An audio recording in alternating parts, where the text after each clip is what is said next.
Singularidades de uma rapariga loura, de Eça de Queiroz. Capítulo 1. Começou por me dizer que o seu caso era simples e que se chamava Macário. Devo contar que conheci este homem numa estalagem do Minho. Era alto e grosso, tinha uma calva larga, luzídia e lisa, com repas brancas que se lhe eriçavam em redor, e os seus olhos pretos, com a pele em roda engelhada e amarelada, e olheiras papudas, tinha uma singular clareza e retidão por trás dos seus óculos redondos com aros de tartaruga. Tinha a barba rapada, o queixo saliente e resoluto, trazia uma gravata de cetim negro apertada por trás com uma fivela, um casaco comprido cor de pinhão, com as mangas estreitas e justas e canhões de veludilho, e pela longa abertura do seu colete de seda, onde reluzia um grilhão antigo, saíam as pregas moles de uma camisa bordada. Era isto em setembro. Já as noites vinham mais cedo, com uma friagem fina e seca e uma escuridão aparatosa.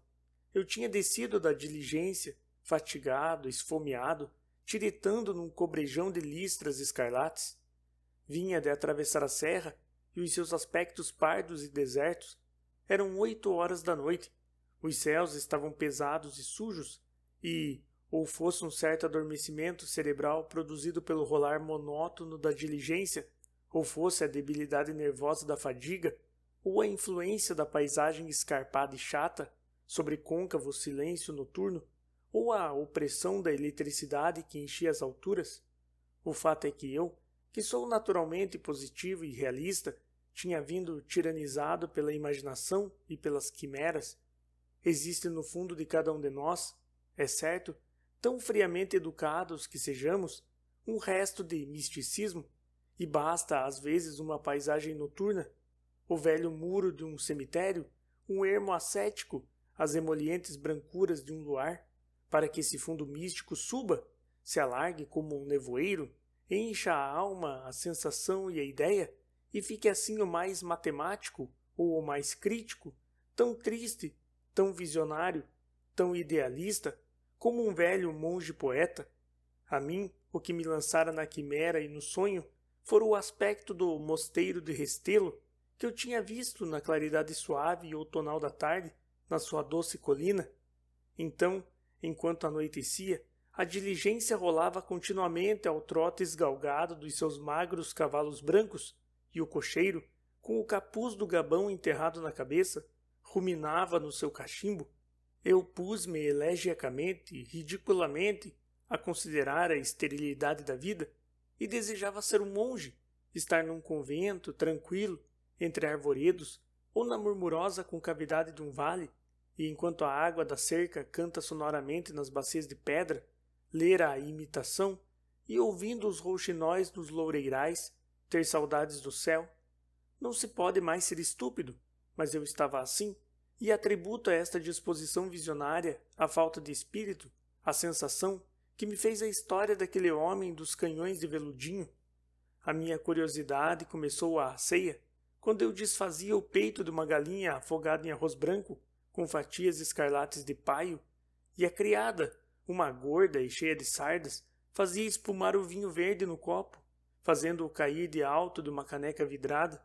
O homem estava defronte de mim, comendo tranquilamente a sua geleia. Perguntei-lhe, com a boca cheia, o meu guardanapo de linho de Guimarães suspenso nos dedos, se ele era de Vila Real. Vivo lá, há muitos anos, disse-me ele. Terra de mulheres bonitas, segundo me consta, disse eu. O homem calou-se. Hein? Tornei. O homem contraiu-se num silêncio saliente. Até aí estivera alegre, rindo dilatadamente, loquaz e cheio de bonomia, mas então imobilizou o seu sorriso fino. Compreendi que tinha tocado a carne viva de uma lembrança. Havia de certo no destino daquele velho uma mulher. Aí estava o seu melodrama, ou a sua farsa, porque inconscientemente estabeleci-me na ideia de que o fato, o caso daquele homem, devera ser grotesco e exalar escárnio, de sorte que lhe disse: a mim tem-me afirmado que as mulheres de Vila Real são as mais bonitas do Minho, para olhos pretos Guimarães, para corpos Santo Aleixo, para tranças os Arcos. É lá que os vêm os cabelos claros cor de trigo? O homem estava calado, comendo, com os olhos baixos. Para cinturas finas, Viana, para boas peles, Amarante, e para isto tudo, Vila Real. Eu tenho um amigo que veio casar a Vila Real, talvez conheça, o Peixoto, um alto de barba loura, bacharel. Ah, o Peixoto, sim, disse-me ele, olhando gravemente para mim. Veio casar a Vila Real como antigamente se ia casar a Andaluzia. Questão de arranjar a fina flor da perfeição. Ah, a sua saúde. Eu evidentemente constrangia-o, porque se ergueu, foi à janela com um passo pesado e eu reparei então nos seus grossos sapatos de casimira, com sola forte e atilhos de couro, e saiu. Quando eu pedi o meu castiçal, a criada trouxe-me um candeeiro de latão lustroso e antigo e disse: "O senhor está com outro, e no número 3. Nas estalagens do Minho, às vezes, cada quarto é um dormitório impertinente." "Vá", disse eu. O número 3 era no fundo do corredor. Às portas dos lados, os passageiros tinham posto seu calçado para engraxar. Estavam umas grossas botas de montar, enlameadas, com esporas de correia, os sapatos brancos de um caçador, botas de proprietário, de altos canos vermelhos, as botas de um padre, altas com as suas borlas de retrós, os botins cambatos de bezerro, de um estudante, e a uma das portas, o número 15, havia umas botinas de mulher, de duraque, pequeninas e finas, e ao lado as pequeninas botas de uma criança, todas coçadas e batidas, e os seus canos de pelica mor caíam-lhe para os lados com os atacadores desatados. Todos dormiam. Defronte do número 3 estavam os sapatos de casimira com atilhos, e quando abri a porta, vi o homem dos canhões de veludilho, que amarrava na cabeça de um lenço de seda, estava com uma jaqueta curta de ramagens, uma meia de lã, grossa e alta, e os pés metidos nos chinelos de ourelo. "O senhor não repare?" disse ele. "À vontade." E para estabelecer intimidade tirei o casaco. Não direi os motivos porque ele daí a pouco, já deitado, me disse a sua história.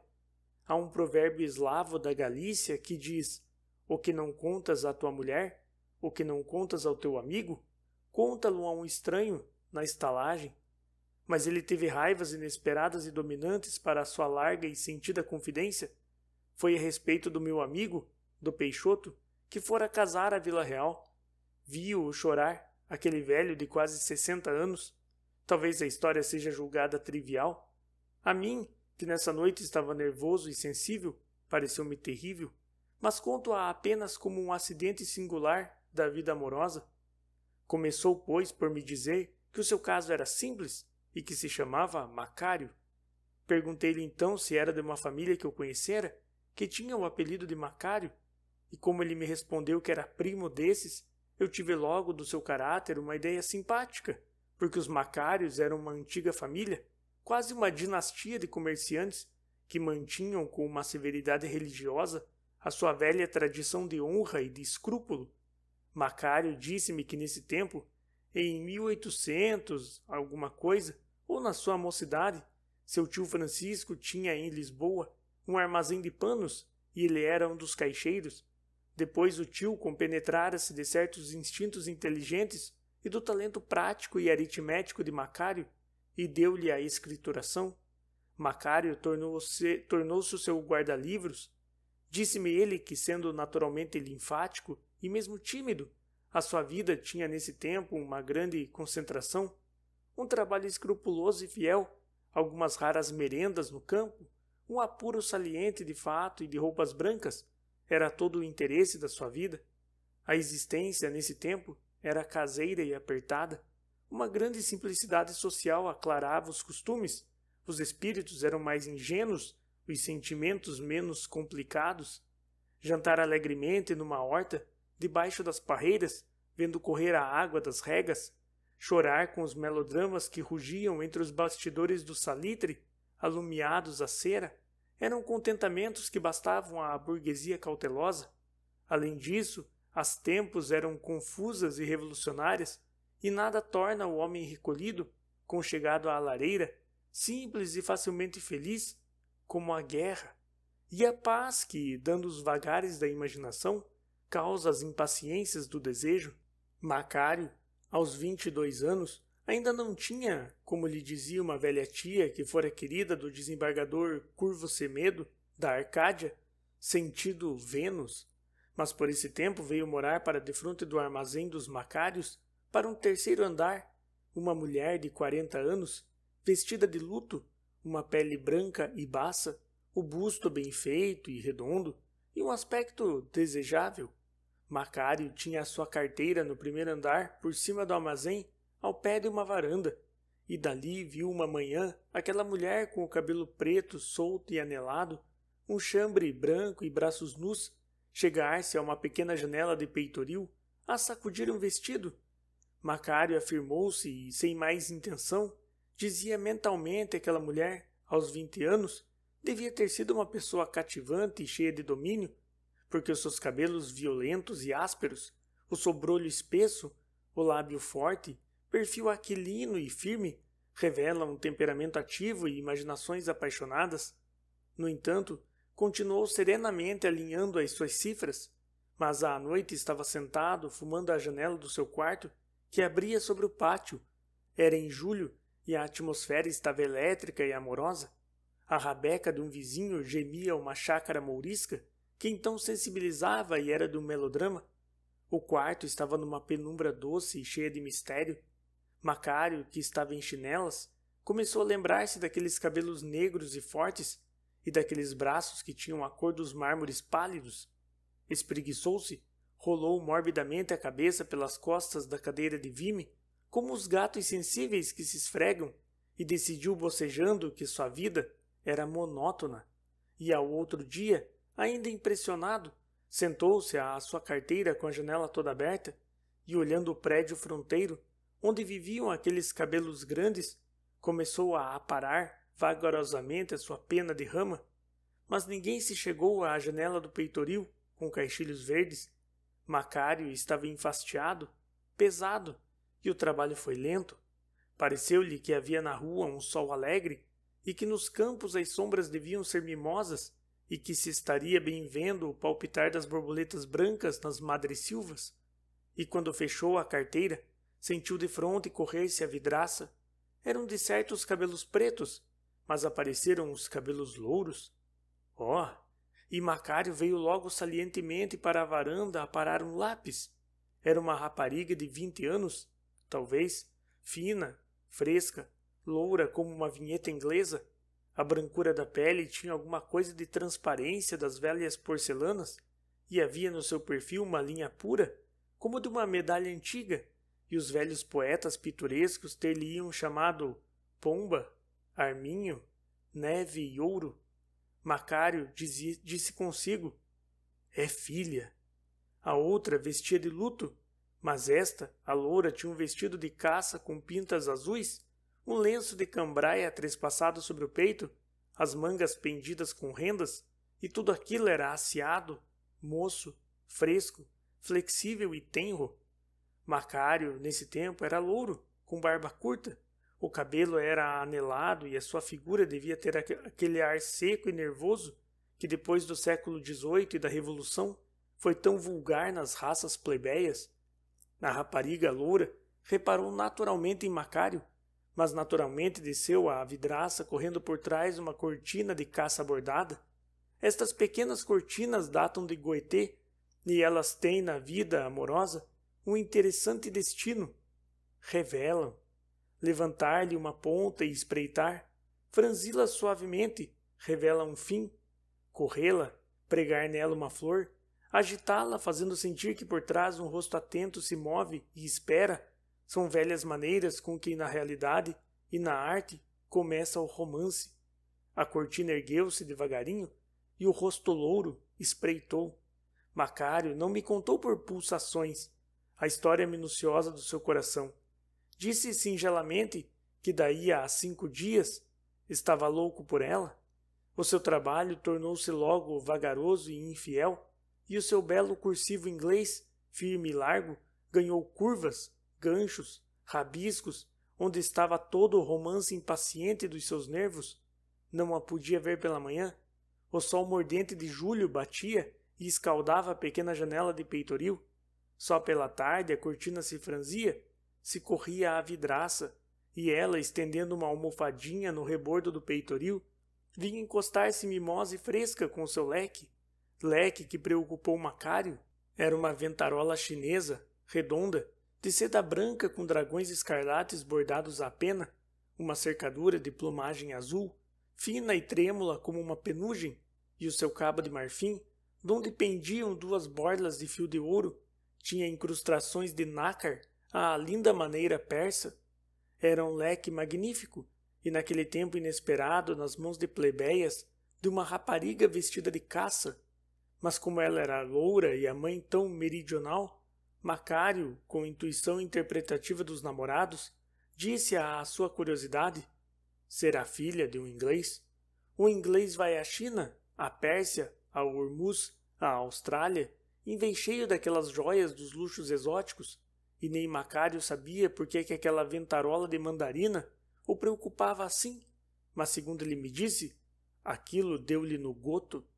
Tinha-se passado uma semana, quando um dia Macário viu da sua carteira que ela, a loura, saía com a mãe, porque se acostumara a considerar mãe dela aquela magnífica pessoa, magnificamente pálida e vestida de luto. Macário veio à janela e viu-as atravessar a rua e a entrarem no armazém. Desceu logo trêmulo, sôfrego, apaixonado e com palpitações. Estavam elas já encostadas no balcão, e um caixeiro desdobrava-lhes de fronte casimiras pretas. Isto comoveu Macário. Ele mesmo me disse: porque, enfim, meu caro, não era natural que elas viessem comprar para si casimiras pretas?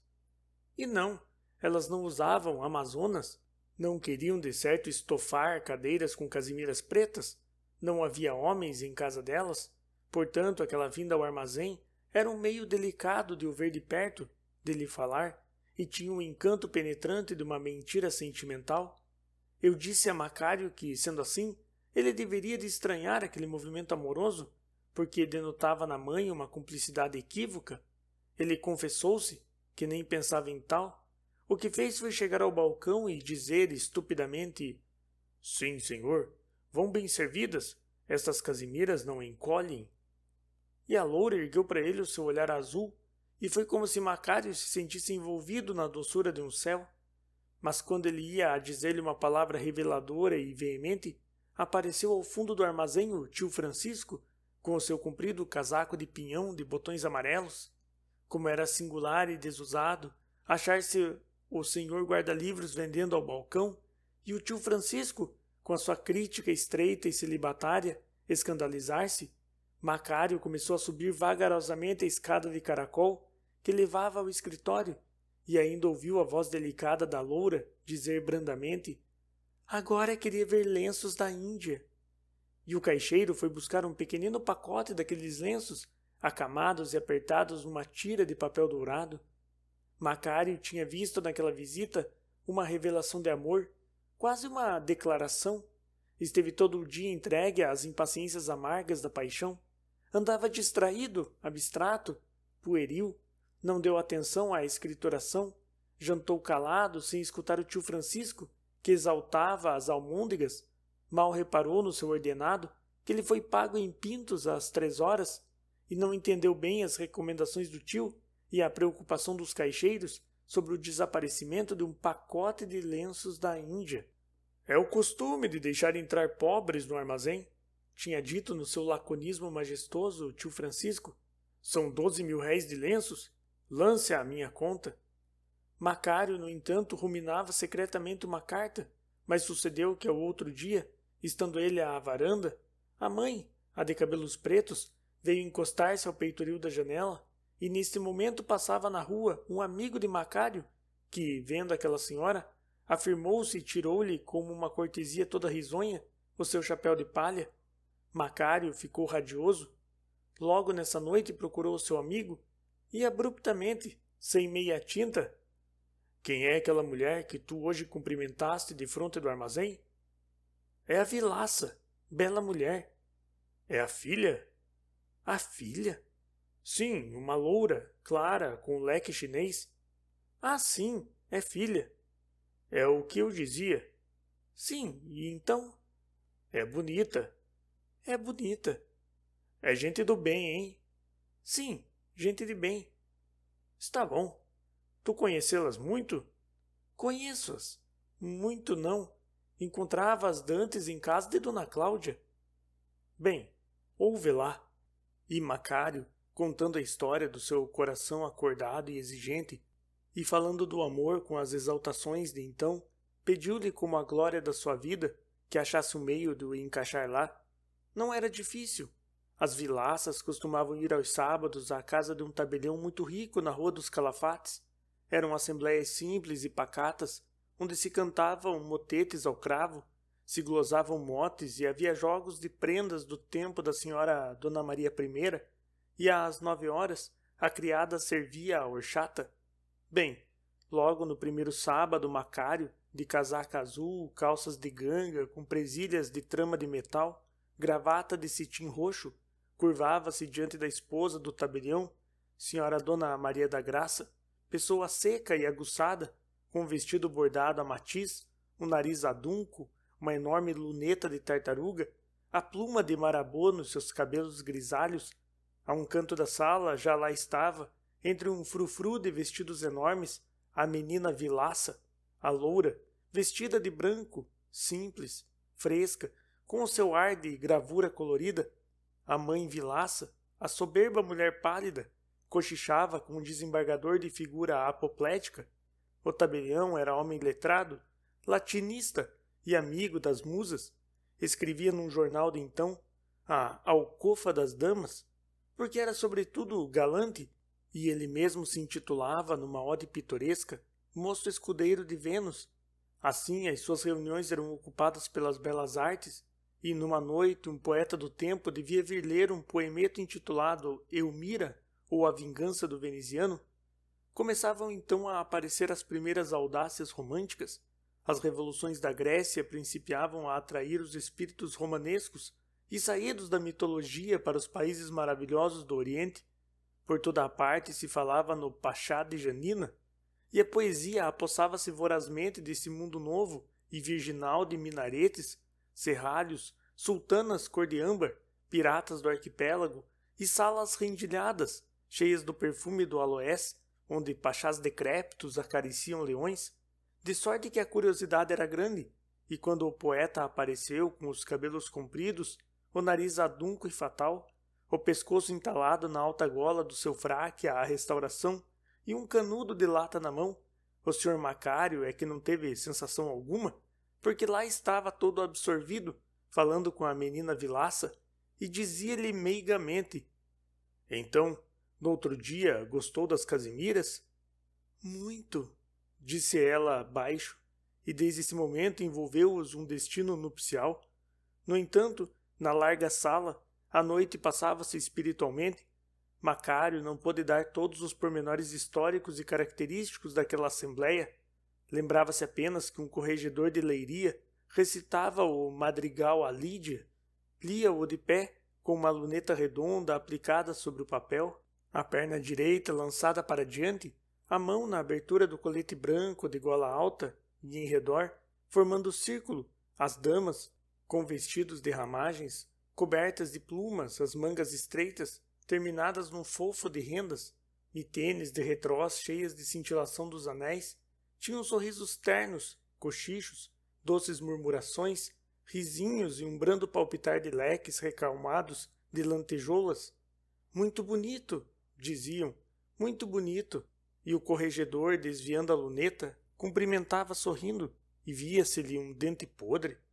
Depois a preciosa Dona Jerônima da Piedade e Sande, sentando-se com maneiras comovidas ao cravo, cantou a sua voz roufenha a antiga área de Sully. Ó Ricardo, ó meu rei, o mundo te abandona. O que obrigou o terrível Gaudêncio, democrata de 20 e admirador de Robespierre, a rosnar rancorosamente junto de Macário. Reis víboras! Depois o cônego Saavedra cantou uma modinha de Pernambuco, muito usada no tempo do Sr. Dom João VI. Lindas moças, e a noite ia assim correndo, literária, pachorrenta, erudita, requintada e toda cheia de musas. 8 dias depois, Macário era recebido em casa da vilaça, num domingo. A mãe convidara-o, dizendo-lhe: espero que o vizinho honre esta choupana. E até o desembargador apoplético que estava ao lado exclamou: choupana, diga alcáçar, formosa dama. Estavam nessa noite o amigo do chapéu de palha, um velho cavaleiro de Malta, trôpego, estúpido e surdo, um beneficiado da Sé, ilustre pela sua voz tiple, e as manas hilárias, a mais velha das quais tendo assistido, como aia de uma senhora da casa da mina, à tourada de Salva, terra em que morreu o conde dos Arcos, nunca deixara de narrar os episódios pitorescos daquela tarde, a figura do conde dos Arcos de cara rapada e uma fita de cetim escarlate no rabicho, o soneto que o magro poeta, parasita da casa de Vimioso, recitou quando o conde entrou, fazendo ladear o seu cavalo negro, arreado à espanhola, com o chairel onde as suas armas estavam lavradas em prata, o tombo que nesse momento um frade de São Francisco deu na trincheira alta, e a hilariedade da corte, que até a senhora condessa de Povolide apertava as mãos nas ilhargas. Depois é o rei, o senhor Dom José I, vestido de veludo escarlate, recamado de ouro, todo encostado ao roibordo do seu palanque, fazendo girar entre os dedos a sua caixa de rapé cravejada, e atrás, imóveis, o físico Lourenço e o frade, seu confessor. Depois o rico aspecto da praça cheia de gente de Salvaterra, maiorais, mendigos dos arredores, frades, lacaios, e o grito que houve quando Dom José I entrou: viva o rei, nosso senhor!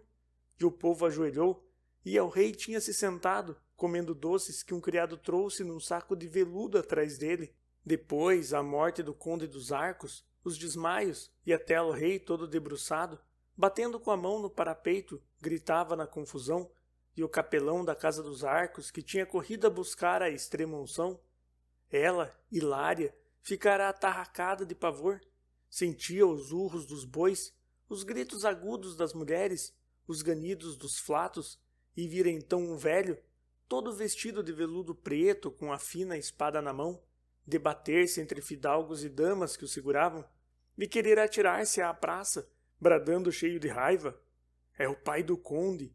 Ela então desmaia nos braços de um padre da congregação. Quando veio a si, achou-se junto da praça. A berlinda real está à porta com os boleiros emplumados, os machos cheios de guizos e os batedores com pampilhos. El rei já estava dentro, escondido no fundo pálido, sorvendo febrilmente rapé, todo encolhido com o confessor, e defronte com uma das mãos apoiadas à alta bengala, forte, espadaúdo, com aspecto carregado, o Marquês de Pombal falando devagar e intimativamente, e gesticulando com a luneta, mas os batedores picaram, os estalos dos postilhões retiniram, e a berlinda partiu a galope, enquanto o povo gritava: viva el rei, nosso senhor! E o sino da porta da capela do paço tocava afinados.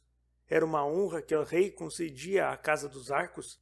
Quando Dona Hilária acabou de contar, suspirando, estas desgraças passadas, começou-se a jogar. Era singular que Macário não se lembrava que tinha jogado nessa noite radiosa. Só se recordava que ele tinha ficado ao lado da menina vilaça, que se chamava Luísa, que reparara muito na sua fina pele rosa, tocada de luz, e na meiga e amorosa pequenez da sua mão, com uma unha mais polida que o marfim de Diepa, e lembrava-se também de um acidente excêntrico que determinara nele, desde esse dia, uma grande hostilidade ao clero da Sé. Macário estava sentado à mesa, e ao pé dele, Luísa. Luísa estava toda voltada para ele, com uma das mãos apoiando a sua fina cabeça loura e amorosa, e a outra esquecida no regaço. Defronte estava o beneficiado, com o seu barrete preto, os seus óculos na ponta aguda do nariz, o tom azulado da forte barba rapada e as suas duas grandes orelhas, complicadas e cheias de cabelo, separadas do crânio como 2 postigos abertos.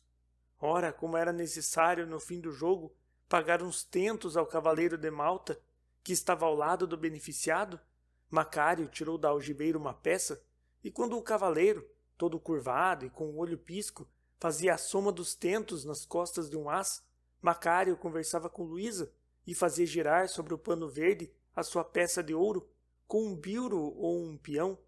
Era uma peça nova que luzia, faiscava, rodando e fazia vista como uma bola de névoa dourada. Luísa sorria vendo-a girar, e parecia a Macário que todo o céu, a pureza, a bondade das flores e a castidade das estrelas estavam naquele claro sorriso distraído, espiritual, arcangélico, com que ela gira, seguia o giro da peça de ouro nova. Mas, de repente, a peça, correndo até a borda da mesa, caiu para o lado do regaço de Luísa e desapareceu, sem se ouvir no soalho de tábuas o seu ruído metálico. O beneficiado abaixou-se logo cortesmente. Macário afastou a cadeira, olhando para debaixo da mesa. A mãe Vilaça alumiou com um castiçal, e Luísa ergueu-se e sacudiu com pequenina pancada o seu vestido de caça. A peça não apareceu. É célebre, disse o amigo de chapéu de palha. Eu não ouvi tinir no chão. Nem eu, disseram. O beneficiado, curvado como um F, buscava tenazmente, e Hilária, mais nova, rosnava o responso de Santo Antônio. Pois a casa não tem buracos, dizia a mãe Vilaça. No entanto, Macário exalava-se em exclamações desinteressadas. Pelo amor de Deus! Ora, que tem! Amanhã aparecerá. Tenham a bondade. Por quem são? Então, senhora Dona Luísa, pelo amor de Deus, não vale nada.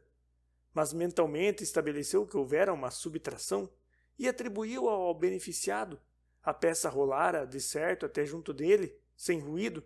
Ele pusera-lhe em cima o seu vasto sapato eclesiástico e taxado.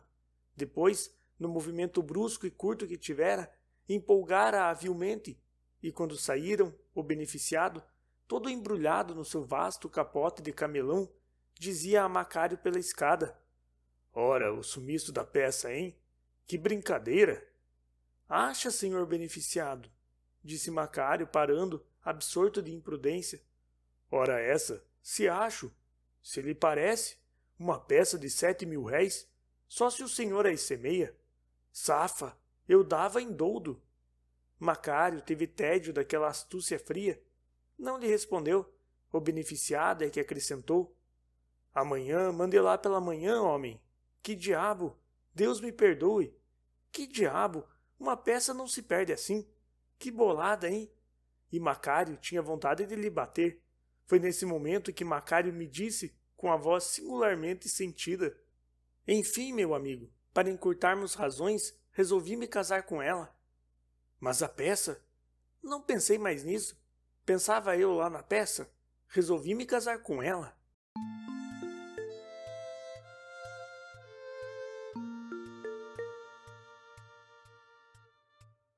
Capítulo 2.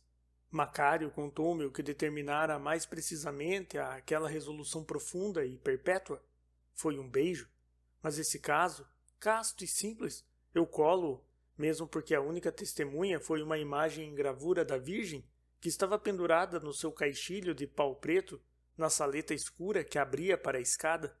Um beijo fugitivo, superficial, efêmero, mas isso bastou ao espírito reto e severo para o obrigar a torná-la como esposa, a dar-lhe uma fé imutável e a posse da sua vida. Tais foram os seus esponsais. Aquela simpática sombra de janelas vizinhas tornara-se para ele um destino, o fim moral da sua vida e toda a ideia dominante do seu trabalho. E esta história toma, desde logo, um alto caráter de santidade e de tristeza. Macário falou-me muito do caráter e da figura do tio Francisco, a sua possante estatura, os seus óculos de ouro, a sua barba grisalha, em colar por baixo do queixo, um tique nervoso que tinha numa asa do nariz, a dureza da sua voz, a sua austera e majestosa tranquilidade, os seus princípios antigos, autoritários e tirânicos, e a brevidade telegráfica das suas palavras. Quando Macário lhe disse, uma manhã, ao almoço, abruptamente, sem transições emolientes: Peço-lhe licença para casar, o tio Francisco, que deitava o açúcar no seu café, ficou calado, remexendo com a colher, devagar, majestoso e terrível, e quando acabou de solver pelo pires, com grande ruído, tirou do pescoço o guardanapo, dobrou-o, aguçou com a faca o seu palito, meteu-o na boca e saiu. Mas à porta da sala ele parou e, voltando-se para Macário, que estava de pé junto da mesa, disse secamente: Não. Perdão, tio Francisco. Não. Mas ouça, tio Francisco. Não. Macário sentiu uma grande cólera. Nesse caso, faça-o sem licença. Despedido de casa. Sairei, não haja dúvida. Hoje. Hoje. E o tio Francisco ia fechar a porta, mas voltando-se: Olá, disse ela a Macário, que estava exasperado, apoplético, raspando nos vidros da janela. Macário voltou-se com uma esperança. Dê-me daí a caixa do rapé, disse o tio Francisco. Tinha-lhe esquecido a caixa, portanto estava perturbado. Tio Francisco, começou Macário. Basta, estamos a 12, receberá o seu mês por inteiro. Vá. As antigas educações produziam estas situações insensatas. Era brutal e idiota. Macário afirmou-me que era assim. Nessa tarde, Macário achava-se no quarto de uma hospedaria da Praça da Figueira, com 6 peças, o seu baú de roupa branca e a sua paixão. No entanto, estava tranquilo. Sentia o seu destino cheio de apuros. Tinha relações e amizades no comércio.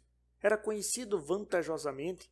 A nitidez do seu trabalho, a sua honra tradicional, o nome da família, o seu tato comercial, o seu belo cursivo inglês, abriam-lhe de par em par, respeitosamente, todas as portas dos escritórios.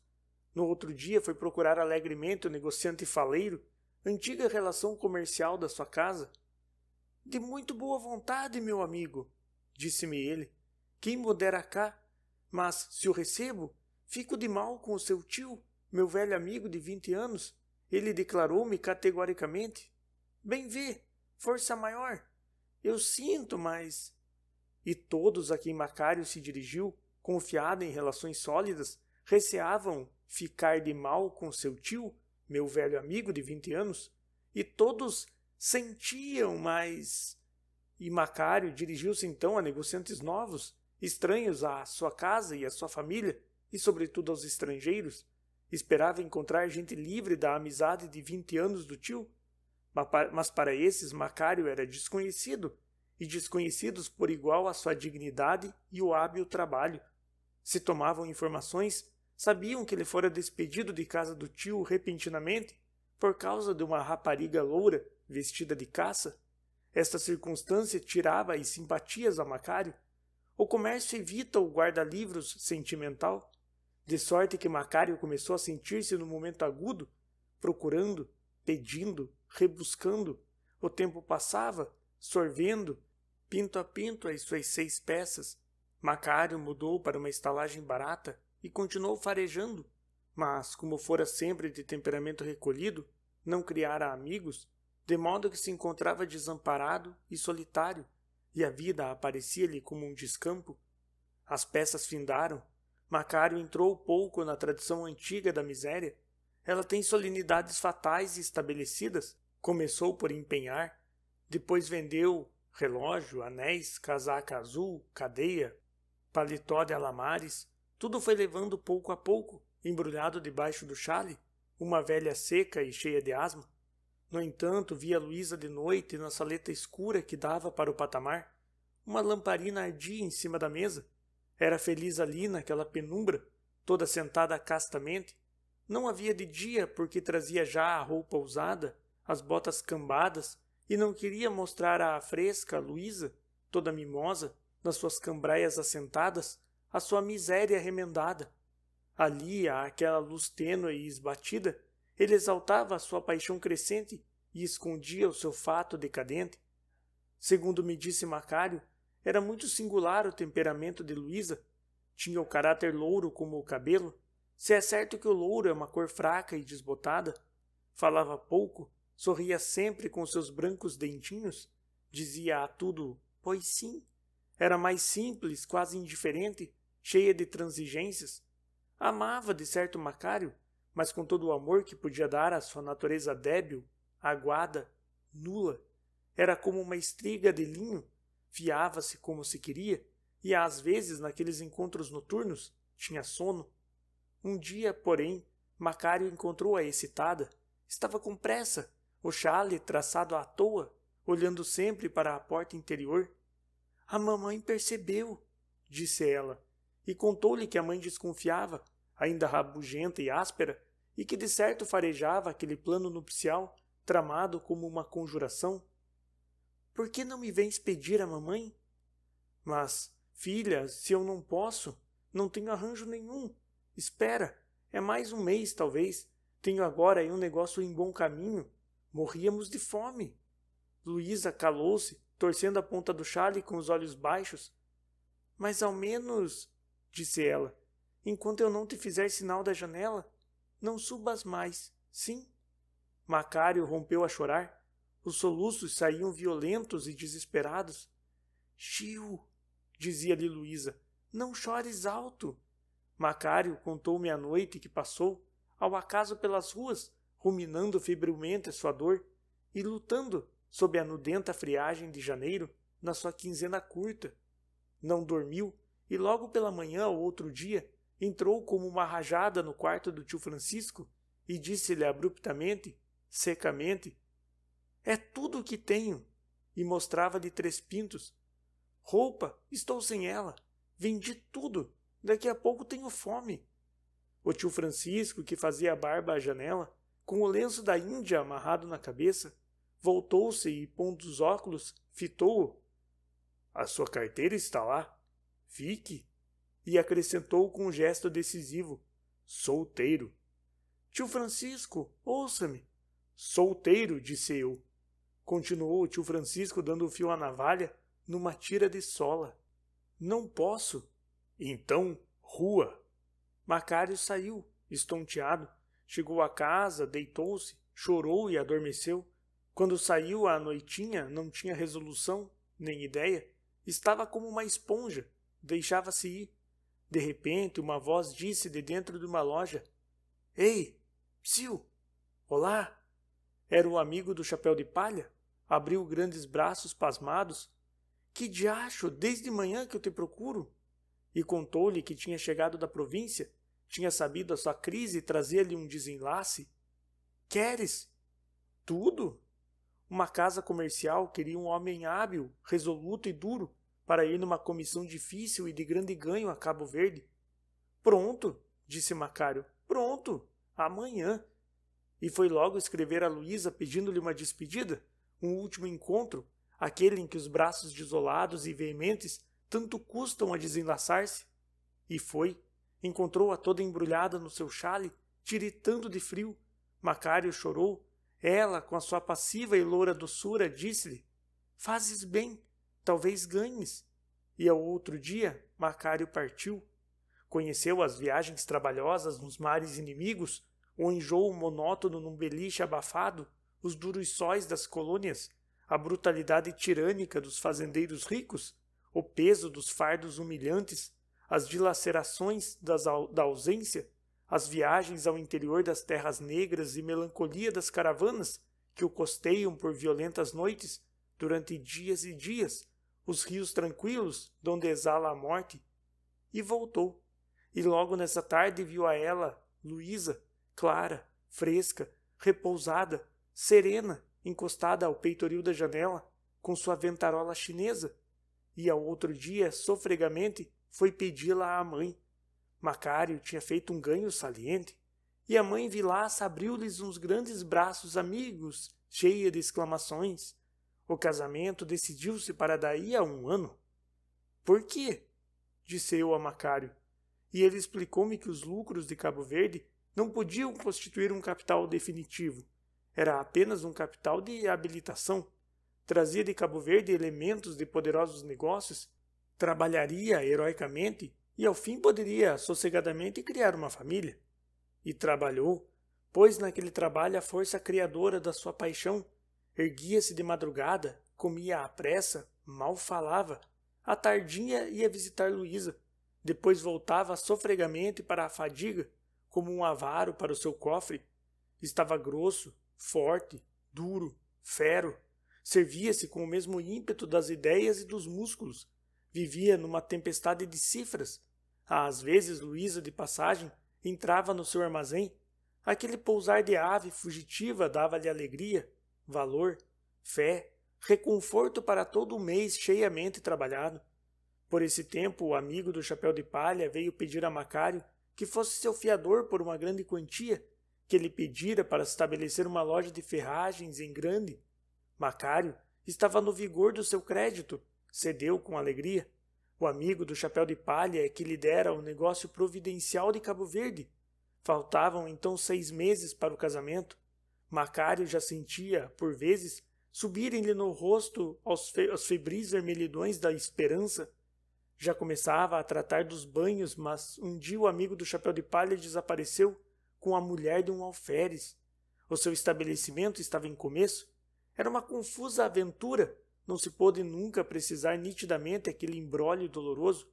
O que era positivo é que Macário era fiador. Macário devia reembolsar. Quando o soube, empalideceu e disse simplesmente: liquido e pago. E quando liquidou, ficou outra vez pobre.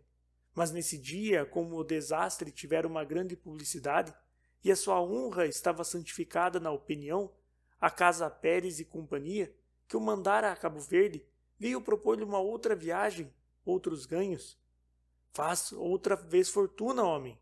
O senhor é o diabo, disse o senhor Eleutério Pérez. Quando se viu assim, só e pobre, Macário desatou a chorar. Tudo estava perdido, findo, extinto. Era necessário recomeçar pacientemente a vida, voltar às longas misérias de Cabo Verde, tornar a tremer os passados desesperos, suar os antigos suores. E Luísa? Macário escreveu-lhe, depois rasgou a carta. Foi à casa dela. As janelas tinham luz, subiu até o primeiro andar, mas aí tomou uma mágoa, uma covardia de revelar o desastre, trêmulo de uma separação, o terror de ela se recusar, negar-se, hesitar. E quereria ela esperar mais? Não se atreveu a falar, explicar ou pedir. Desceu pé ante pé. Era noite. Andou ao acaso pelas ruas. Havia um sereno e silencioso luar. Ia sem saber. De repente ouviu de uma janela alumiada uma rabeca que tocava a chácara mourisca. Lembrou-se do tempo em que conhecera Luísa, do bom sol claro que havia então e do vestido dela, de caça com pintas azuis. Esta na rua, onde eram os armazéns do tio. Foi caminhando, pôs-se a olhar para sua antiga casa. A janela do escritório estava fechada. Quantas vezes dali vira Luísa e o brando movimento do seu leque chinês. Mas uma janela no segundo andar tinha luz. Era o quarto do tio. Macário vai observar mais de longe. Uma figura estava encostada por dentro à vidraça.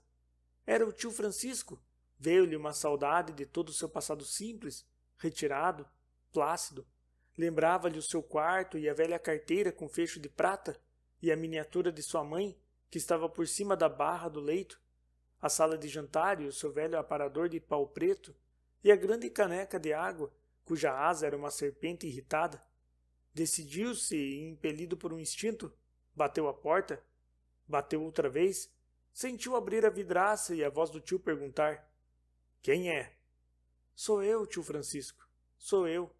Venho dizer-lhe adeus." A vidraça fechou-se, e daí a pouco a porta abriu-se com um grande ruído de ferrolhos.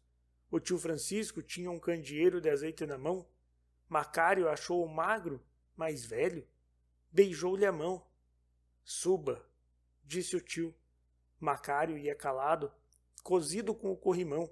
Quando chegou ao quarto, o tio Francisco pousou o candeeiro sobre uma larga mesa de pau santo e, de pé, com as mãos no bolso, esperou. Macário estava calado, anedeando a barba. "Que quer?" gritou-lhe o tio. "Vinha dizer-lhe adeus. Volto para Cabo Verde." "Boa viagem." E o tio Francisco, voltando-se às costas, foi rufar na vidraça. Macário ficou imóvel, deu 2 passos no quarto, todo revoltado, e ia sair. "Onde vai, seu estúpido?" gritou-lhe o tio. "Vou-me." "Sente-se ali." E o tio Francisco falava, com grandes passadas pelo quarto. "O seu amigo é um canalha. Loja de ferragens. Não está má. O senhor é um homem de bem. Estúpido, mas homem de bem. Sente-se ali. Sente-se. O seu amigo é um canalha. O senhor é um homem de bem. Foi a Cabo Verde, bem sei, pagou tudo, está claro. Também sei. Amanhã faz favor de ir para sua carteira, lá para baixo. Mandei pôr palhinha nova na cadeira. Faz favor de pôr na fatura Macário e sobrinho. E case. Case e que lhe preste. Levante dinheiro. O senhor precisa de roupa branca e de mobília. E meta na minha conta. A sua cama lá está feita. Macário queria abraçá-lo, estonteado, com lágrimas nos olhos, radioso. Bem, adeus. Macário ia sair. Ô burro, pois quer-se ir desta sua casa? E indo a um pequeno armário, trouxe geleia, um covilhete de doce, uma garrafa antiga de porto e biscoitos. Coma! E sentando-se ao pé dele, e tornando a chamar-lhe estúpido, tinha uma lágrima a correr-lhe pelo engelhado da pele. De sorte que o casamento foi decidido para dali a um mês, e Luísa começou a tratar do seu enxoval. Macário estava então na plenitude do amor e da alegria. Via o fim da sua vida preenchido, completo, radioso. Estava quase sempre em casa da noiva, e um dia andava a acompanhando em compras pelas lojas. Ele mesmo lhe quisera fazer um pequeno presente nesse dia. A mãe tinha ficado numa modista, no primeiro andar da Rua do Ouro, e eles tinham descido, alegremente rindo, a um ourives que havia embaixo, no mesmo prédio, na loja. O dia estava de inverno, claro, fino, frio, com grande céu azul ferrete, profundo, luminoso, consolado.